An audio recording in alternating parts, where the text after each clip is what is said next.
Good morning. It's April 4th. Pretty early in the morning. I really look forward to these times, the moments that we have. I kind of feel like Mr. Rogers. He would always greet the children and tell them how much he looked forward to spending time with them. And that's kind of the way I'm getting with you folks. See if I can center this a little bit better. That looks better to me. I hope that works for you too. Yeah, he used to talk to you like you were there. Kind of a creepy guy, as I recall. It's, forgive me, let me get myself fully dressed here. I've been thinking that I need to go a little faster through this Bible with you. I mean, I'm pretty happy that in only 3 sessions, 3 Bible studies, and the first one I entitled A Bible Reading, we're already in Genesis chapter 6, clear up to the flood of Noah, where this begins now. I haven't read this Bible enough. Usually I go through my Bibles quite a bit. Just haven't read this one enough, and I was reading the other passages before I came to the study here. But I'm going to try to speed this up so we can get through it faster. I realize that there's things that I want to be able to proclaim to you that there's no basis for it for just yet. You don't have the foundation to understand the conclusions to which I've come. Some of those conclusions are really important. For one thing, I realize that all of these organized churches, these big box churches, the ones we've been going to for a long time, have been taken over and run by the evil ones. I figure that by 1850, all the Bible translators, I used to think were infiltrated by then, but the big bad Bible was the Schofield Reference Study Bible, which has more notes and more references and more brainwashing in the margins than it has real Bible text. It was purposely designed up to control this nation and destroy us. Why was that? Because they knew we were Bible readers, and our founders, the Pilgrims, used the Geneva Bible, which is a lot closer to the truth and doesn't have a bunch of lies in the margins. So these guys are pretty bad dudes. So when I say that by 1850 they've taken over the Bible translators or infiltrated, they had actually done that a long time ago. I'm thinking right now that we can go back to 275 BC when we had the first bad boy doing the transcribing, the translating. I'm thinking that Ptolemy II didn't do us much good. And you may come to that conclusion as well. We really don't know if he was a good guy or a bad guy. I'm thinking he was a bad guy. I'm thinking that, as it said, by their fruits you shall know them. When we look at his book, we think, oh, it's wonderful. He produced the Septuagint. The problem with the Septuagint is key words were mistranslated. Key words were omitted.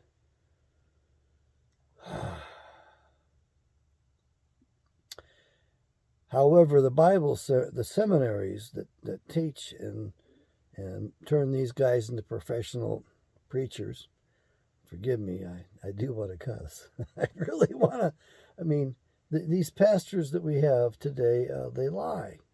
And in case you're wondering, if we ever get to the book of Isaiah, or when you get to the book of Isaiah, you will see that he's writing about pastors. Now, this is another word in the Bible that needs to be chased down. Why is that? Well, Dr. Kent, why?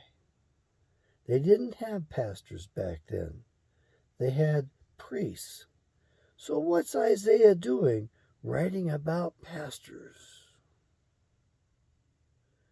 Isaiah had the greatest vision of any of the prophets. That's what has been said.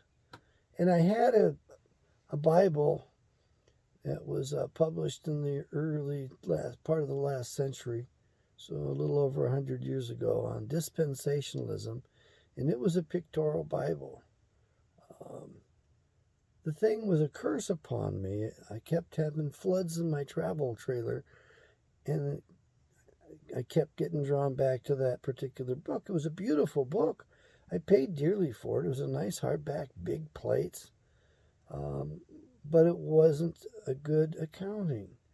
The Bible doesn't have periods of dispensations. That's kind of one of those traps that's been thrown at us. And we had to work through that. I gave that to my former pastor as a gift, and he accepted it. And I told him, look, I had a flood, and I wanted to pass it on to him. And then I had another flood, and the Spirit was heavy upon me. I needed to give this to Pastor Jerry Wicke, and he recognized it for what it was. So I'm going to tell you, when you come to commentaries and you come to studies and all that, sure, some of them will have some truth in them. Just like the news. It'll have a grain of truth in it. But in the news today, you got to really dig for it. Almost all of it's lies. Now that I've said that, you're probably wondering, is the Bible all a bunch of lies? We have to be open-minded. Read this for the stories. Read this for the history. Read this for the plot. Read this. Learn the characters. Learn character development. You will be able to discern after a while. It's not going to happen right away. But the first time you read this, you're going to be amazed. It is completely different from what you think. Now, I've just had a change of heart here, a change of mind. I'm not going to read, and we're not going to go through this passage right now. I am going to read it first. I read so silently to myself, and I have trouble with pronunciations, and some of these words are just a little bit different. Not that much different, but the fact is I've read it silently to myself for so long and I have an eidetic kind of a memory, so I'm remembering what I see rather than what I hear. And so I want to be able to hear it as well so I can say it properly for you, so forgive me. And I don't mind reading it and rereading it. It seems like a pain in the butt, but you need to know things, and I need to give it to you as straight ahead as possible. And I also need to have a little bit more credibility. I need to appear to know my stuff a little bit better. Well, as you notice, I don't introduce myself at the beginnings of my videos. I don't give you a long-ass introduction, probably because I expect that you're going to know me and you're going to know who I am, and you're going to hear enough about me anyway. I'm certain that these videos will be around long after I'm gone, and this may be how I fulfill my mission. I believe that my mission since I was a little boy was to survive the coming catastrophes, and to survive it, and to teach you young folks who survive it, young folks afterwards, what it is you went through, to let you know what has happened, and also to give you some guidance as to the actual principles this nation was founded upon. I realize at this point that I'm going to be leaving this stuff in videos, so hopefully this will survive, and you'll have this in the future. There's some great men who have been preserved on videos. Colonel Prouty was one of them. He was the pilot for the OSS, the Office of Strategic... well, not the OSS. Well, I can't remember the name of the original office that began the CIA. He was the pilot for that organization, and he can tell you some interesting stories. And what we realize by listening to him is that we've been manipulated all along, that these things are set up and conspired, that people in super high places behind the scenes and bodies of government have got all kinds of these communistic sorts embedded. I don't even want to call them socialistic. I do recommend a book by William Guy Carr. Admiral William Guy Carr wrote about 4 books. I think his 4th was kind of weaker, and I've read 2 of them. My mother liked to read, and I shipped the books to her so she could read them. And so we were, taking turns reading the books. I mean, I love books. I like paper copy. I like hardbacks too. Um, but she got to read Pawns in the Game first, and she had read his other book before it, and I got a hold of that, and she was ecstatic. She says, "You're going to like this book. This is the book with everything in it." William Guy Carr's conclusions were, and he began his research in about 1911.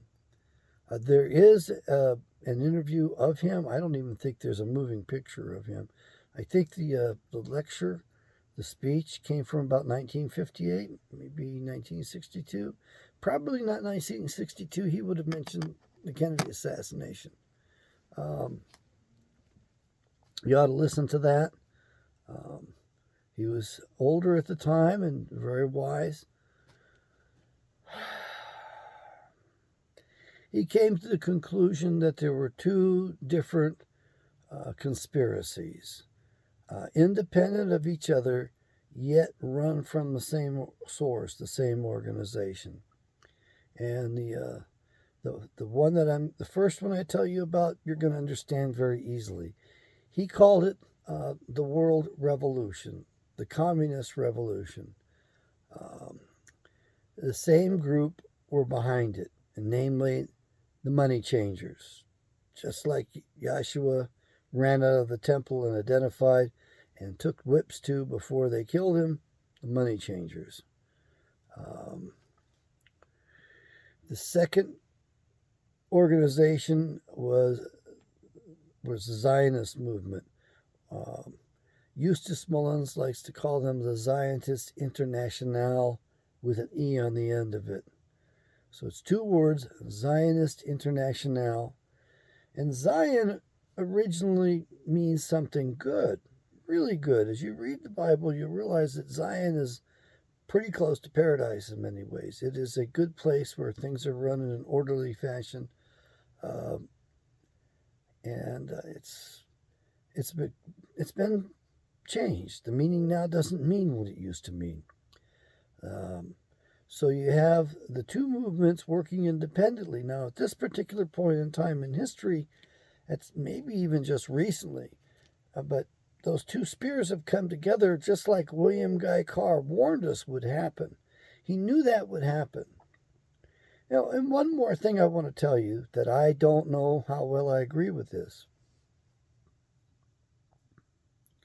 You need to know that William Guy Carr, in his wisdom, he realized that everything pointed at the Jews.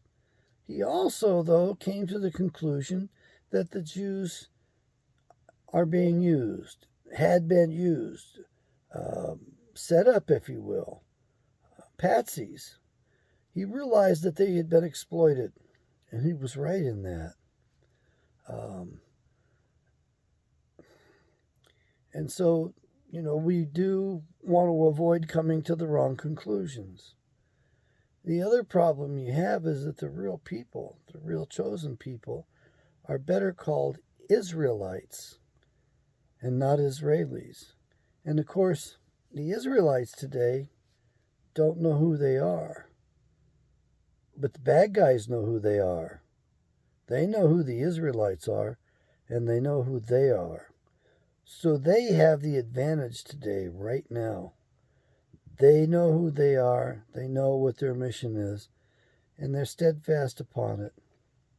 What I need you to realize is that they aren't like us. They really do want to see us destroyed, and they don't care if they get destroyed. Their God is Lucifer. Their God is Satan. Their God is that satanic class of fallen angels. That's what I prefer to call them. They are the destroyers. Now, if you want to separate the good Jews from the bad Jews, the good figs from the bad figs, you're going to have to do a lot of reading. You're going to have a lot of understanding. You're going to have to understand this Bible better than I do. you're also going to have a really big understanding of current events. Because the Bible does point out who the bad guys are. But it's so complicated that it's kind of a great mystery. A book that I recommend, which is boring as can be, is Edwin Black's The Transfer Agreement. Edwin Black was a Jewish man. When he was starting to write his book, he wrote his proposal up. Very smart guy, very goal oriented. He was gonna do this, and when he was trying to get support for his book and funds as well. He was trying to get a publisher to fund him so he could afford to do the research.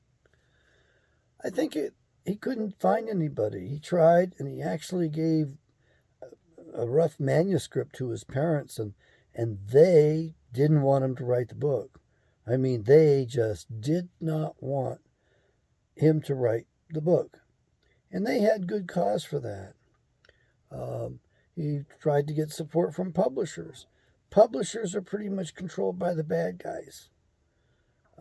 So they didn't want him to write the book either.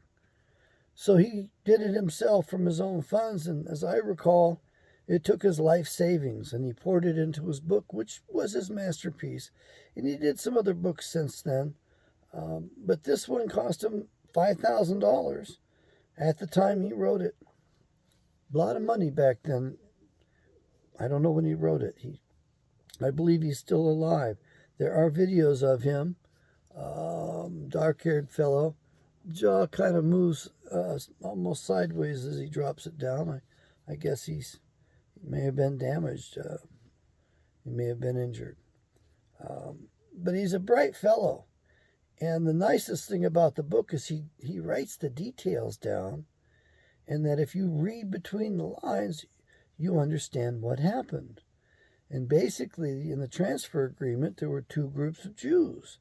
There was a group of good Jews, I'll call them that, and there was a group of, I should say, not so good Jews, but they well, if you read the book, you'll understand. And he spells out who the leaders were. And there were two different leaders. And the good Jews, the fellow who led them was very noble. And both of these groups were competing with each other to be able to represent the Jews at large with National Socialist Germany. And the bad guys won. Yeah, the bad guys won. It's kind of like they've won this world today and they're winning right now. Why is that? They're willing to go the extra mile that most of us folks aren't willing to go. They're willing to do the steps necessary, and they're willing to entertain and go to the dark side. So one group was doing their best to negotiate and was on the up and up. The other group decided they had to dominate, and so they went about murdering. They murdered the good Jews. They murdered the good guys. They murdered the sincere man, the statesman, who wanted to negotiate and exit from Germany for their fellow Jews. There's also a snake in the grass behind the scenes. I don't know what else to call them, folks.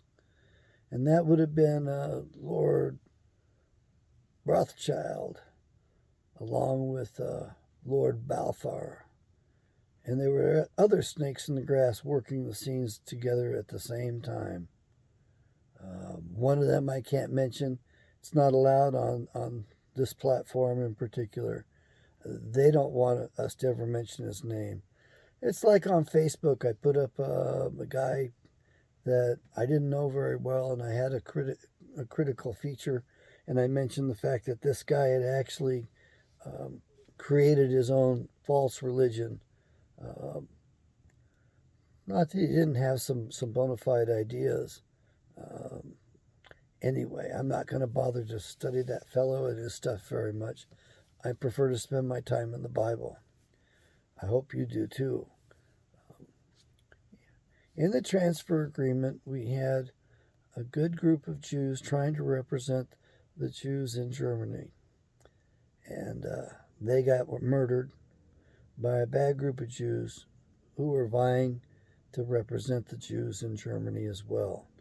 And so the purpose of the transfer agreement is it documents this negotiation or set of murders, if you will. And it's very important that we realize this because there were two groups of Jews in Germany. I'm talking generally, of course. You had the group that were Germans. They were happy to be Germans. They wanted to remain German. They loved Germany. They were loyal to Germany.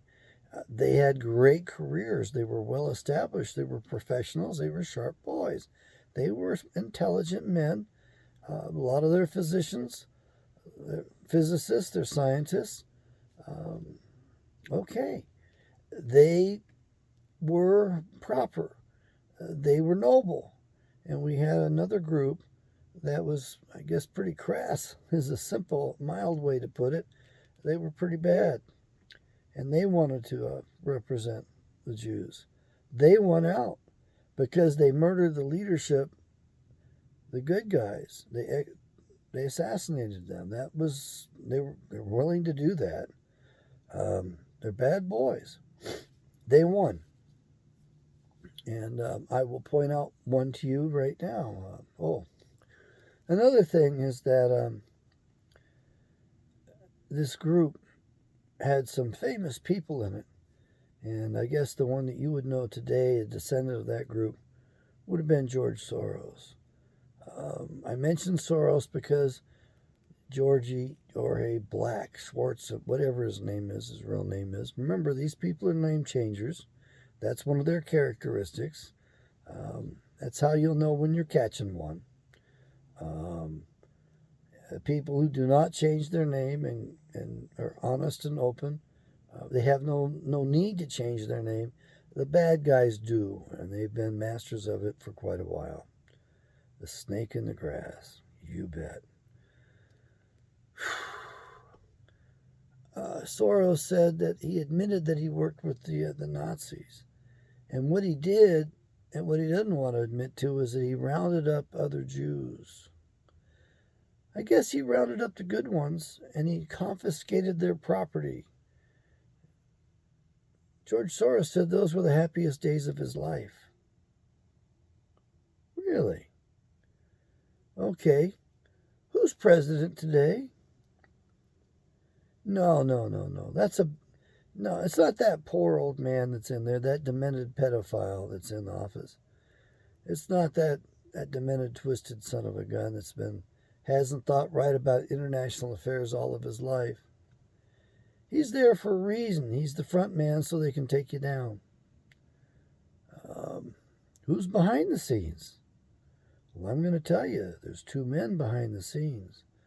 And one is George Soros. And the other is Barack Hussein Obama. They're both behind the scenes. And they have their people feeding them. And I'm going to tell you, they're from the bad side, the dark side. They're bad boys. And their purpose is being fulfilled. And you should realize that what's going on isn't because of the guy is incompetent. It isn't because he's demented. It isn't because they don't think of things in advance. This is by design. I listened to a couple of guys, the Duran, for news. And, I mean, they're brilliant. Alexander is just wildly brilliant, and I think Alex really helps them to make sure that the rubber meets the road, if you know what I mean. Keeping him on the road, keeping him level, keeping him in contact with the earth. They're both brilliant men. They are not Bible scholars. They don't understand the Bible. There have been other men who have been great scholars who didn't understand the Bible. Eustace Mullins. However, the founding of our nation was by a bunch of Bible readers. People who grew up as little boys, and, well, mostly little boys, but the girls read the Bible too. they would read the Bible when they were children. It was our primer. It was the book by which we learned. It was the main book that we all had. We had that. And so we learned to read from the Bible. And a lot of us had the King James version of the Bible. Nice thing about it, it had an immense vocabulary. The only other immense vocabulary I know of, which would probably be greater, would be the works of William Shakespeare. And if you've been following me, you will know that Sir William Shakespeare was an illiterate horse handler on the Kent estate. Yeah. My family's estate back in England. He couldn't read or write, folks. He was a front guy. The real author of the plays of Shakespeare was Sir Francis Bacon. Sir Francis Bacon, as I am telling you this, it dawns on me, he was a name changer. Sir Francis Bacon was fathered by a Kent. And he had a brother, so there were two boys, fathered by the same man, a Mr. Kent, who remains a mystery to this day. However, they couldn't name him after his father, someone that would be so well known with such a history of establishing and such a powerful family. We're going to cover this pretty soon when I dig out another book from storage that you guys had to read. Anyway, Sir Francis Kent. His mother was Queen Elizabeth I, the queen after whom the Elizabethan era is named. Had the truth come out that she had had 2 children out of wedlock, while Queen of England, she certainly would have been executed. Her second son, I think it was the younger of the 2, I'm not sure about this, needs to be researched for you folks in England who've got access to all of those fine libraries over there and all of those records. The second son actually conspired to take his mother off the throne and take power. He got caught. And his big brother, his older brother, Sir Francis Bacon, the Queen's attorney, was required to prosecute him. And he did. He got him convicted of his sedition. I don't know if any alienation was involved, but I do know that he was convicted of the conspiracy, and his older brother got him sentenced to death, and he was executed.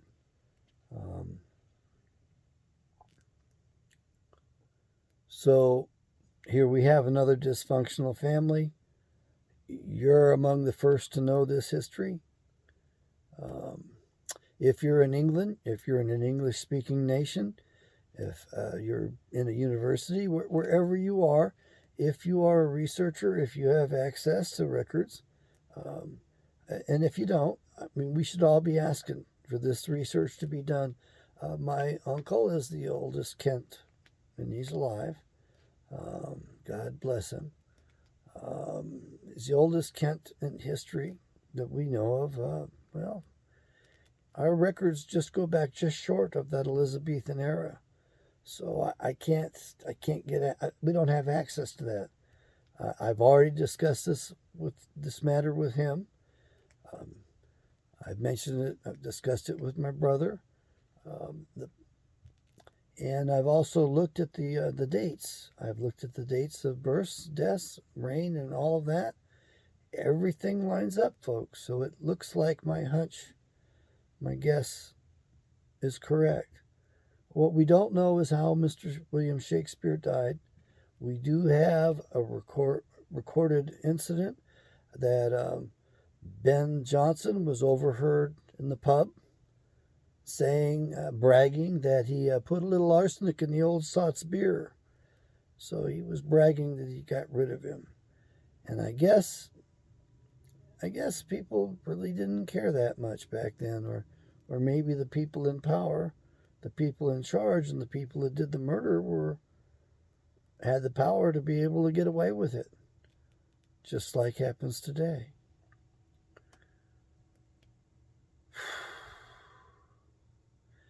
I didn't consider myself educated until I had read the Bible for the second time. I had 2 strokes that year in 2006. I was reduced. I couldn't have a decent conversation. I couldn't remember a beautiful woman's phone number long enough to write it down. I had lost my mathematics ability. I was doing calculus and advanced statistics in my head. I didn't realize what a gift I had. And then I was sitting there and I couldn't calculate a simple tip with paper and pencil. A 15% tip on an a la carte item costing me $3.49 plus tax. I couldn't do the simple math. I still have some problems with math. It's hard to believe that I still have problems with math, but that's the way it is. I couldn't recall what I was doing when I walked from one room to the other. Oh, that happens occasionally. Happens to all of us, I think. We get distracted deep into thought. And I would burn a lot of pots and pans. At least I had a big enough ceiling and a nice enough house that I could get away with that.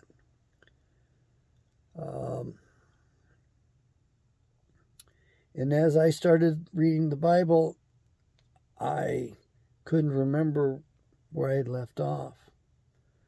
Oh, I still get that problem occasionally as well. But for you guys, I've got a paper clip on the page so that I can actually mark. I've got my place marked so I know where we're beginning and ending. See that paper clip right there?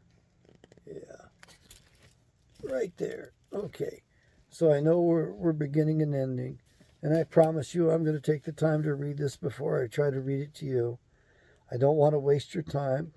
I want to get through the book of Genesis. It's probably the most important book in the Bible. It lays the foundations for these grand conclusions that I've come to, and I hope you will join me. I hope you will read the Bible. I hope you will understand it, and I hope you will come to the same conclusions, or if not, better conclusions, and maybe help me out so I might understand better. Remember the saying, where 2 are gathered in my name, there shall I also be, meaning the Spirit. We need that Holy Spirit. And that is generated when we talk with each other. So I'm hoping that my presentations will bless you. And I'm hoping that my presentations will actually, inspire you to read the Bible yourself. I'm hoping that I give you enough information and juicy tidbits that you'll watch to the end. I usually end up saying some things that I didn't plan on. Some of it's pretty profound. You need to understand that all the world is a stage, and that this Bible has been used and is being used, and it's not always being used. It's not always been used for good. And so you have to be careful when reading it. You have to pay attention to it and realize that you have to give up the prevalent brainwashing in the big box churches. The 501c3 churches are government churches. They're government controlled, and they require certain things to be preached. The number one thing that they require to be preached, and you can't take a political stand. Imagine that. Talk about controlling people. The number one thing you can't preach is that all men came from Adam. All of what you and I call man, are not the same in the Bible. There were different names and different words and different clauses, different phrases that referred to what we call men today. I was sitting down in the lunch cafeteria, and I had at the Feast of Tabernacles in the middle of the country, and the older guys weren't having too much to do with me. I was an outsider, and there was a young fellow there, looked like he was college age, and I I had been talking with the pastor there, with Pastor Dan Gaiman a bit, and I told this young fellow that I was just enthralled with all that I was learning and all of that, and but I had trouble with the racial aspects. And he said to me with glee, he says, "The Bible is the most racist book in the world." Well, folks, before you go off coming to that conclusion, you have to realize that the language was more specific. We were much more closely identified. And so the Bible is discriminating, but it's fine discriminations, and these are important things. You know, if you're dealing with the Bible and somebody's speaking, you want to make sure you know who is speaking. Unfortunately, they didn't have the advanced publication that we got in English, probably at the time of Shakespeare. They didn't have proper quotations, and the language has evolved and keeps evolving. You know that every year there are new words. So that's why I like some areas of the NIV, because they use quotation marks. I don't have enough experience with this particular Bible. So I like those quotation marks but those are all added. They aren't in the original. So, and some of the phrases are overlapping. You don't know if it's describing the previous thought or the latter thought. And people put periods in there to separate those so that you would know which one it goes with. I don't think they got it all right. But that's what we're living with. We've got to sort this out. So the Bible has got the foundations of our beginnings. They tell us where we come from. They give us a pretty good indication. God loved his creation the way he made it. God is not a racist. You know, he made it. He said it was good. He loved it the way he made it. We screwed up, and we had help. How did we screw up? Well, the bad guys, the angels cast out of space, out of the heavens, out of spaceships, perhaps, the bad guys decided they liked earthly women, and they were gonna take them for wives, meaning basically they were gonna have sex with them, they were gonna reproduce with them. And that's where things went haywire. If you want to put blame anywhere, that's where the blame goes. And we have that famous member of the fallen satanic class of angels, beings, and that would have been the serpent. And the real name of the serpent was Gadriel. And if you don't believe me, go look up that amazing reference, that world renowned authority. Go look it up on Wikipedia, and you'll see he was one of 5 leaders of the fallen angels, and he was noted to have had sex with Eve. As a result, we had a hybrid born. The first hybrid mentioned in the Bible, probably not the first hybrid on earth. We don't know. This book only goes back so far. But we had Cain, and Cain murdered his half-brother Abel. And we have Cain leaving the garden, and we have Cain taking wives and building cities. Now, how does he get wives if all there is Adam and Eve? That's because these other humanoids, these other people, are male and female. And they were probably here first. I believe that the word in the Bible for them is Enosh. Another word is Enoshwi. Those are in Strong's Concordance, meaning earthy man. And then we have Adam and Adam, meaning the descendants of Adam. Folks, there's nothing wrong. There's nothing wrong with either group. God loved them the way he made them. It was good. The spoilers are among us today. Not only that, they rule over us today. If you don't think so, then look at Washington District of Criminals, Washington District of Columbia, Washington. It's not even a part of the United States officially, from what I can tell. And it was that 1851 Declaration or Act, the Organic Act, that gave the Rothschilds power, more power over the United States of America. They had power through their early agents who were advocating central banks. Alexander Hamilton was basically a genius of a fellow, and he didn't come up with all of that stuff by himself. Only the Rothschilds could have invented those financial instruments that led to our stock market. Only experts in the art of money making could have designed and crafted up that stuff to entrap and enslave the rest of us. That's long enough, folks. Thanks for staying with me. May Yahweh bless you today.